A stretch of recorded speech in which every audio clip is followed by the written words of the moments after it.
কি কি ভাবছেন যে ফাইলপত্র এই ব্যাগে ভরে চাকরি ইন্টারভিউ দিতে যাচ্ছি? নো, আমার চাকরি লাগবে না, কারণ আমি নিজেই একটা কোম্পানির সিইও অথবা এমডিও বলতে পারেন। আমার সব আছে, বাড়ি গাড়ি এভরিথিং। তবে সমস্যা হচ্ছে এই বাড়িটা আমার বাবার আর গাড়িটা দাদার। দাদার গাড়িটা আবার স্টার্ট করার 3টা স্টেপ আছে। প্রথম স্টেপ হচ্ছে বিসমিল্লাহ বলে স্টার্ট দেওয়ার চেষ্টা করা।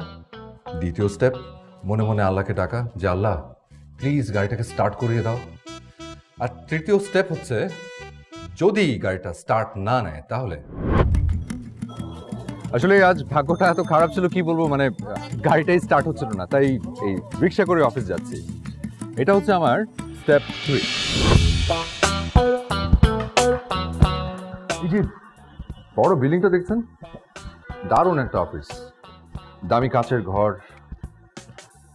কিন্তু আফসোসের বিষয় হচ্ছে অফিসটা আমার না, আমার কোনো অফিস নেই, আমার বাসায় আমার অফিস। এই অফিসের একটা ইভেন্টের কাজ আমি পেয়েছি। আর হ্যাঁ, সব কিছু মিলিয়ে এই হচ্ছে আমি। আমার নাম আদিল, আদিল খান। আমার গল্পে আমি একজন নায়ক। কি নেই আমার? আই হ্যাভ এভরিথিং, বাড়ি গাড়ি টাকা পয়সা গুড লুকস এভরিথিং, শুধু একজন নায়িকা ছাড়া। নায়িকা ছাড়া নায়ক মানে হচ্ছে অনেকটা ওই ইলিশ ছাড়া পদ্মার মতো, একেবারে খা খা মরুভূমি। তবে ডোন্ট ওয়ারি, নায়িকা চলে আসবে, শুধু একটা ধাক্কার ব্যাপার।